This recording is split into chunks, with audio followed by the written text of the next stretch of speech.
What if Gojo fought some of the mightiest and most beloved characters in anime? Would Gojo defeat them all, or get his ass elegantly served to him on a silver platter? Oh yeah! Well, you came to the right place because today we will do a rundown, pitting Gojo against various anime icons, including the one and only Goku. So, without further ado, let's get started. Alright, we are kicking things off with the sorcerer himself, Gojo Satoru. Not only is he quite the looker beneath that blindfold, but Gojo's power, specifically the limitless technique that says you can't touch this, has become super popular, sparking debates in every anime forum you can find. And it's not another super OP skill we see in different shows, it's the concept of limitless that bends the laws of reality and science in ways that could make even Einstein scratch his head. So, Gojo has this knack for making things impossibly unreachable with an ability known as limitless, and it's actually based on an ancient philosophy known as Zeno's paradox. And this is not fiction, my guys. Zeno's paradox is an actual theory created by Zeno in the 5th century. In simple terms, it means you can't reach where you're going because you've got infinite halfway points to cross first. It's like being stuck in an eternal game of almost gotcha with that last Pringle in the can.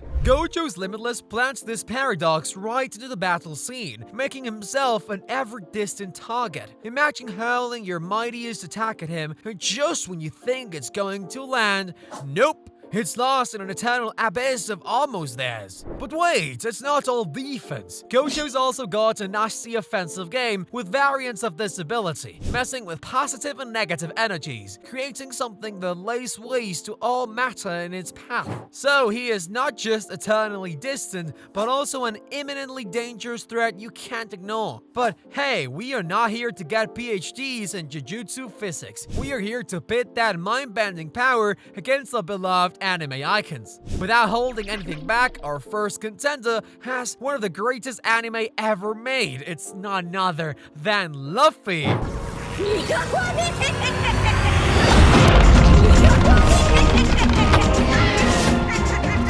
Think of Luffy's powers like an endless elastic band, and his haki has this mystical aura that beefs up his defense, sensing abilities, and sometimes knocks folks out just because he is that intimidating. People say his powers are only limited by his imagination, but here is the tea. Luffy has been hurt before, even with his awakened devil fruit powers, proving he is not this omnipotent robber god some claim him to be. And in the other corner, we've got Gojo. Now, Gojo's limitless technique is not foolproof. It's a magnificent defense unless you're rapid enough to slip through his mental processing speed. That's right, if Gojo can't comprehend your speed, his infinite void might as well be a pothole you just smoothly sidestep. Now, on the other hand, if Luffy pulls out his Gear 5, he may just channel enough speed and power to break through Gojo's limit, and voila, that unbeatable defense crumbles. But let's keep it real. Luffy doesn't do finishing moves. Our pirate is all about leaving them breathing. So even if Luffy gets the upper hand, Gojo's regenerative abilities boot up, and he's back, ready for round 2. And with Gear 5's clock ticking down, Luffy might just find himself on the ropes, leaving Gojo to neatly wrap things up. So in this round, Gojo secures a scrappy win after getting a serious run for his money. Moving on to round 2, and we have Ichigo.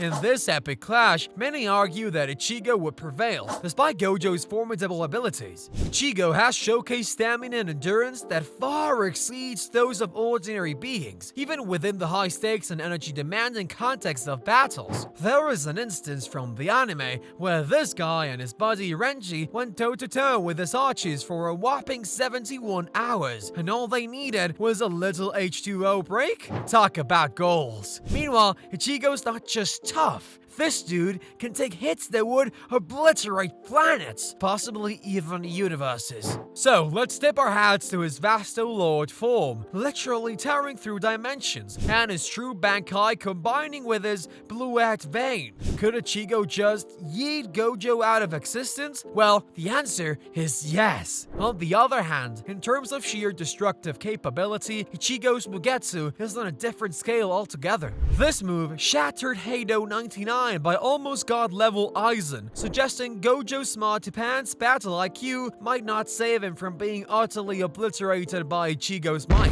Moreover, even though Gojo's infinity technique is undeniably powerful, it isn't unbreakable, with Ichigo becoming a potential successor to the Soul King, embodying a being that holds the universe together. His power might be on a level that can penetrate or even negate infinity. So, without a doubt, Ichigo wins the round. Moving on to round 3. We have Naruto, the ninja who needs no intro because, hello, it's Naruto, Mr. Datebayo.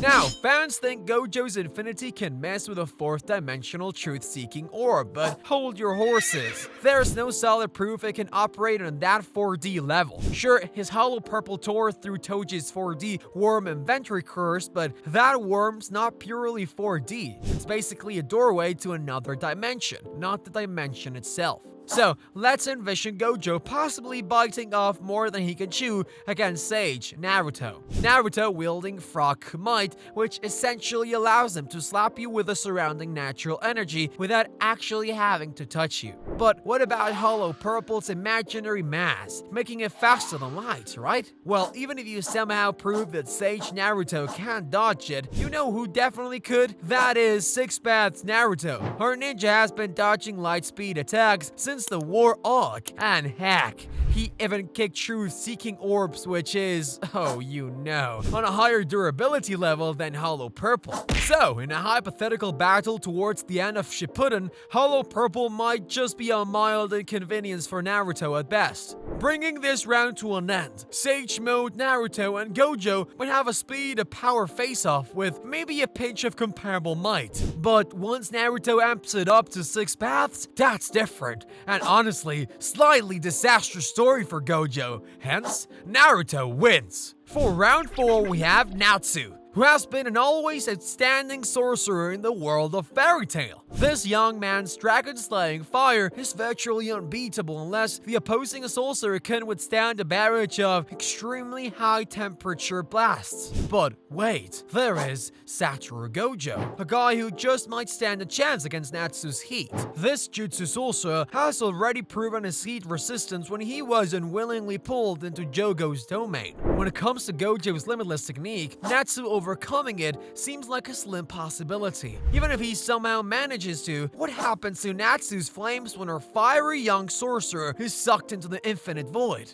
I can't help but think he is headed for the same destiny as Jogo. We have all seen how Gojo was unfazed by Jogo's domain, aka the coffin of the Iron Mountain. And yeah, I know comparing Jogo to Natsu might be a bit laughable, given how insanely powerful Natsu is. But here is the thing. There is no solid proof that fire or heat could even scratch Gojo in the series. And sure, Natsu managed to burn time magic while battling Seraph. Yeah, only the magic manipulating time. But on the other side of things, Gojo is manipulating actual space itself, which is quite different than Seraph's. Oh, and the second Natsu steps into Gojo's unlimited void, he will be submerged in an endless flood of information. Now, considering Natsu is not exactly rolling in big brain energy, comprehending what's going on might be a smidge out of his league, leaving him either paralyzed or with his brain completely fried. Thus, Gojo claims victory in this round. And this brings us to our final round. Drumroll please! It's Goku! Now, Goku's resume speaks for itself. This is a guy who's been in brawls that have literally shaped the universe. From planets to galaxies and even whole universes, Goku has fought enemies who can wipe out cosmic entities with a snap. His power, speed, and abilities are outrageously beyond mortal comprehension, and that is without considering his various Super Saiyan transformations. Now, Goku has his instant transmission, right? Stabs here and there, faster than you can say. 2 hours later. Some are speculating he could blink his way through Gojo's infinity, but wait, is it that simple? Remember, we're talking about defying infinity here. Goku has never crossed an infinite distance before, has he? However, he does not need to cross it if he can sense energy on the other side. But, is Gojo's energy snazzy enough to tingle Goku's Saiyan senses?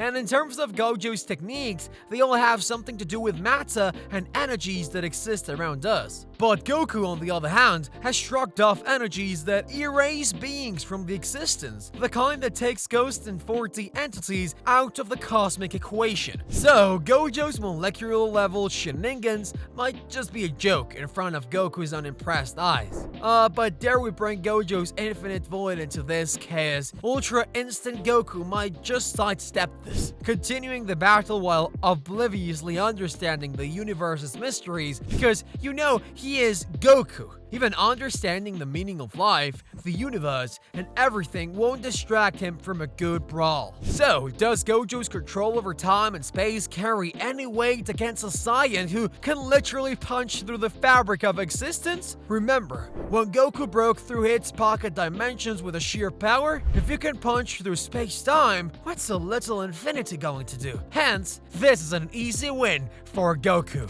Oh wait, I almost forgot the long-awaited question. Can Gojo beat Sukuna? And just like that, today's episode of What If comes to an end. Smash that like button yet? Go Super Saiyan on it! More amazing content awaits, so click the video on your screen right now.